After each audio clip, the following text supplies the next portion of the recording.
नमस्कार विद्यार्थियों, कैसे आप सभी। उम्मीद है आप सब बहुत बढ़िया होंगे और अपनी पढ़ाई बेहतर तरीके से कर रहे होंगे भाई। आज की इस वीडियो में हम कक्षा 10वीं गणित विषय के मॉडल पेपर यानी कि अभ्यास प्रश्न पत्र नंबर 1 के बारे में बात करेंगे।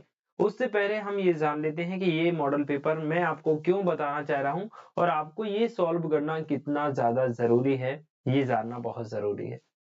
जैसा आप सभी जानते हैं कि आने वाली परीक्षा 2025 में अब बहुत कम समय बचा हुआ है। लगभग 20 से 22 दिन बाद आपकी परीक्षाएं स्टार्ट हो जाएंगी और अब इन 20-22 दिनों में हम अपना ओवरऑल रिवीजन कैसे करें ताकि हमारी परीक्षा में हमारा जो परिणाम है वो बेहतर आ सके। देखिए, ओवरऑल रिवीजन करने के लिए अगर आप चैप्टर वाइज बैठेंगे या एक एक क्वेश्चन करके देखेंगे बेटा, हो नहीं पाएगा, समय अब बहुत कम है। मुझे पता है आपकी तैयारी बहुत अच्छी है, सब कुछ आपने पढ़ रखा है, आपका सिलेबस भी कंप्लीट है, लेकिन अगर आपने रिवीजन नहीं किया सही तरीके से, प्रैक्टिस क्वेश्चन पेपर नहीं लगाए, अभ्यास प्रश्न पत्र नहीं लगाए, तो सारा कुछ बेकार हो जाएगा। क्योंकि भाई, खाना हमारे सामने रखा हुआ है, हमने खाना बना के तैयार कर लिया और अगर उसको खाएंगे नहीं तो पेट कैसे भरेगा, है ना। सेम इसी प्रकार से आपने पढ़ तो सब कुछ लिया, अगर आप रिवीजन नहीं करोगे तो फिर जो पढ़ा हुआ है वो सब बेकार हो जाएगा, आप भूल जाओगे। और रिवीजन करने के लिए आपको केवल और केवल अभ्यास प्रश्न पत्र लगाने चाहिए। इस समय पर पुराने 3 वर्षों के पेपर लगाइए। जो अभ्यास प्रश्न पत्र मैं आपको लगवा रहा हूँ वो लगाइएगा। पुराने पेपर ही मैं आपको सॉल्व करवाऊंगा जब तक आपके पेपर आएंगे, उससे पहले पहले, ठीक है। तो आज की इस वीडियो की बहुत ही शानदार शुरुआत करते हैं। काफी कुछ सीखने को आपको मिलेगा यहाँ से। काफी सारे क्वेश्चन ऐसे रहेंगे जो आपको वार्षिक परीक्षा 2025 में देखने को मिलेंगे, ठीक है। शुरुआत करते हैं फर्स्ट क्वेश्चन के साथ। साथ ही साथ एक और चीज मैं इंपॉर्टेंट आपको बता दूं कि भाई, जो आप प्रैक्टिस क्वेश्चन पेपर लगाते हो या मॉडल पेपर लगाते हो या फिर पिछले वर्षों के क्वेश्चन पेपर लगाते हो, इससे आपको पेपर का पूरा पूरा आइडिया लग जाता है कि भाई पेपर का लेवल क्या रहता है, किस लेवल के क्वेश्चन पेपर में पूछे जाते हैं, ठीक है। चलिए, तो उम्मीद करते हैं आज की इस वीडियो से आपको बहुत ज्यादा हेल्प मिलेगी। वीडियो अच्छी लगे तो लाइक जरूर कर देना।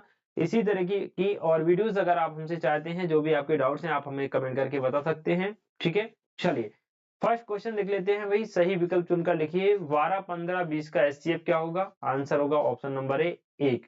क्यों? क्योंकि देखो, 12, 15 और 20 में किसी भी एक संख्या का भाग नहीं जाएगा, या ऐसी कोई सी संख्या नहीं है जिसका भाग 12 में भी जाए, 15 में भी जाए और 20 में भी जाए।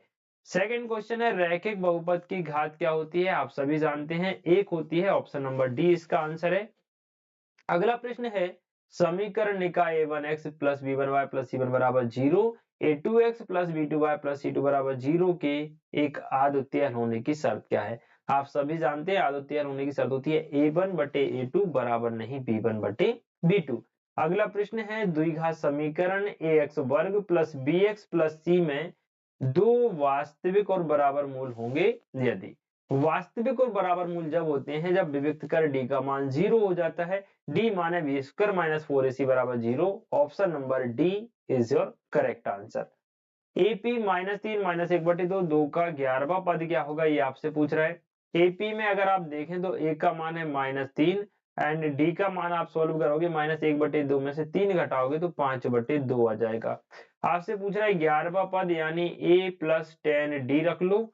ए का मान -3 प्लस 10, डी का मान रखो 5/2। सॉल्व करोगे बेटा 5/2 आ जाएगा, सॉरी 22 आ जाएगा। आपका आंसर क्या आ जाएगा? 22। ऑप्शन नंबर बी यहाँ पे आपका राइट आंसर हो जाएगा। नेक्स्ट क्वेश्चन है, बिंदु -7 +7 -2 और -3 के बीच की दूरी क्या है? देखिए, यहाँ पर आप -7 और +7 को x1 y1 मान लेंगे, -2 और -3 को आप x2 y2 मान लेंगे और यहाँ से दूरी का सूत्र प्रयोग करके इनके बीच की दूरी ज्ञात करेंगे। x2 माइनस x1 का होल स्क्वायर, यानी कि आप माइनस के 2 में से प्लस के 7 घटाओगे तो 5 आएगा और 5 का वर्ग होता है 25 प्लस माइनस के 3 में से प्लस के 7 घटाओ, माइनस के 10 आएगा और माइनस के 10 का वर्ग होता है 100। तो जुड़ करके हो जाएंगे बेटा 125। 125 को आप 5√5 लिख सकते हो। ऑप्शन नंबर ए यहाँ पे आपका सही उत्तर होगा। उम्मीद है बच्चों आप सभी को भी इनके आंसर पता होंगे, और अगर आपको आंसर पता है तो वीडियो के नीचे कमेंट करके जरूर मुझे बताना है, ठीक है। बाकी बार बार बोल रहा हूँ आपसे, लाइक जरूर कर देना क्योंकि काफी ज्यादा मेहनत लगती है आपके लिए भाई, ठीक है। फर्स्ट क्वेश्चन है, रिक्त स्थान में द्विघात समीकरण एक्स वर्ग प्लस बी एक्स प्लस सी बराबर 0 के लिए विविक्त कर डी बराबर होता है बी स्क्वायर माइनस का 4ac, ठीक है। अगला प्रश्न है एपी के प्रथम n पदों का योगफल Sn बराबर होता है n/2 ब्रैकेट में 2a प्लस n-1d।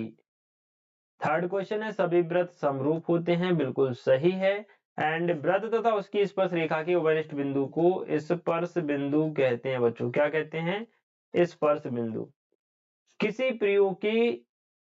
किसी प्रारंभिक घटनाओं की प्रायिकताओं का योग 1 होता है। वृत्त के किसी बिंदु पर स्पर्श रेखा स्पर्श बिंदु से जाने वाली त्रिज्या पर लंब होती है। याद रखिए, इंपॉर्टेंट क्वेश्चन है। अगला प्रश्न आपसे पूछा जा रहा है सही जोड़ियां मिलाइए, तो फटाफट से देख लेते हैं। अर्धगोले का वक्र पृष्ठीय क्षेत्रफल होता है 2πr² फर्स्ट नंबर, वेलन का वक्र पृष्ठीय 2πrh ये सेकंड नंबर, वृत्त के त्रिज्यीय खंड का क्षेत्रफल हो जाएगा θ/360 πr² ये third number, and cot a बराबर 1/10 है ये फोर्थ नंबर, cos x² बराबर होता है 1 + cot² ये 5 नंबर, एंड sin 0 डिग्री 0 होता है ये 6 नंबर। उम्मीद है बच्चों आपको ये सही जोड़ियां समझ में आ गई होंगी। आप अपने आंसर मुझे कमेंट सेक्शन में जरूर बताइएगा। अगला प्रश्न है सत्य एवं असत्य लिखिएगा। समीकरण x-2 का होल स्क्वायर प्लस 1 बराबर 2x का 3 एक द्विघात समीकरण नहीं है, ये गलत है बेटा। यह एक द्विघात समीकरण है। क्या है? द्विघात समीकरण। क्योंकि जब आप इसको a - b के होल स्क्वायर से ओपन करोगे तो x² के रूप में आंसर आएगा, यानी कि वो द्विघात समीकरण है। अगला प्रश्न आपसे पूछ रहा है AP 3/2 - 1/2 - 3/2 का सार्वंतर -2 है, तो ये आपका गलत है, असत्य है, क्योंकि इसका सार्वंतर -1 आएगा बच्चों। सभी समद्विबाहु त्रिभुज समरूप होते हैं, तो आप ये भी लगाएंगे क्रॉस, क्योंकि सभी समबाहु त्रिभुज समरूप होते हैं, ना कि समद्विबाहु। ठीक है। अगला प्रश्न है बिंदुओं A 3, -1 B 6, 1 4 का मध्य बिंदु 9, 3 है। देखो, मध्य बिंदु का मतलब होता है x1 + x2/2 और y1 + y2/2। तो x1 का मान 3 है, y1 का मान -1 है, x2 का मान 6 है और y2 का मान 4 है। 6 में 3 जोड़ो 9 आएगा और बटे में 2 करो 9/2, यानी ये गलत दिया है। केवल 9 और 3 है, बटे में 2 नहीं लिखा, इसलिए ये गलत हो जाएगा। किसी घटना E के लिए PE बार बराबर 1 - PE बिल्कुल सही है। केंद्रीय प्रवृत्ति के मापकों में एक अनुभाविक संबंध है जो निम्नलिखित है। 3 माध्यक बराबर बहुलक प्लस 2 माध्य, ये भी आपका सही उत्तर हो जाएगा बच्चों। अगला प्रश्न है प्रत्येक का एक शब्द या एक वाक्य में उत्तर लिखिएगा। कोण समरूपता की कसौटी लिखिए। देखिए, कुछ क्वेश्चंस के आंसर मैं डायरेक्टली बोल रहा हूं, तो आप सुनकर के लिख लीजिए। जैसे कि फर्स्ट क्वेश्चन कोण समरूपता, आप लिखिए किन्हीं दो त्रिभुजों में कोई दो संगत कोण यदि बराबर हो जाए तो दोनों त्रिभुज समरूप होते हैं, इसे कोण कसौटी कहते हैं। अगला प्रश्न है बिंदुओं x1 y1 x2 y2 के बीच की दूरी का सूत्र आप सभी जानते हैं, क्या होता है? x2 - x1 का होल वर्ग प्लस y2 - y1 का होल वर्ग। दृष्टि रेखा की परिभाषा लिखिए, तो आप क्या लिखेंगे? व्यक्ति की आंख से वस्तु को मिलाने वाली रेखा को दृष्टि रेखा कहते हैं, बस। ठीक है। अगला प्रश्न है वृत्त के त्रिज्या खंड के चाप की लंबाई का सूत्र, तो θ/360 × 2πr। एक वृत्त की कितनी स्पर्श जीवाएं हो सकती हैं, स्पर्श रेखाएं हो सकती हैं, तो आप लिखेंगे अनेक हो सकती हैं भाई, अनेक, कोई पाबंदी नहीं है। अवनमन कोण की परिभाषा लिखिए, तो लिख लो बेटा, सुन लो मैं बोल रहा हूं। जब कोई व्यक्ति किसी वस्तु को ऊपर से नीचे की ओर देखता है तो व्यक्ति की आंख से उस वस्तु को मिलाने वाली दृष्टि रेखा और क्षैतिज रेखा के बीच बने कोण को जो है अवनमन कोण कहते हैं बच्चों। ठीक है। तो ये प्रश्न क्रमांक 6 तक 5 तक हमने सारे क्वेश्चन आपको कंप्लीट करवा दिए हैं, यानी कि आज की इस वीडियो में पूरा आपका ऑब्जेक्टिव पोर्शन कंप्लीट हो गया। कल की वीडियो में हम इसके आगे क्वेश्चन आपको सॉल्व करवाएंगे। बाकी आप लोग हमें कमेंट करके बताइए कि अगली वीडियो किस टॉपिक पर होनी चाहिए बच्चों। ठीक है। चैनल को सब्सक्राइब नहीं किया है तो कर लीजिएगा, क्योंकि डेली आपके लिए हम ऐसी ही इंपॉर्टेंट वीडियो लेके आएंगे। ठीक है जी।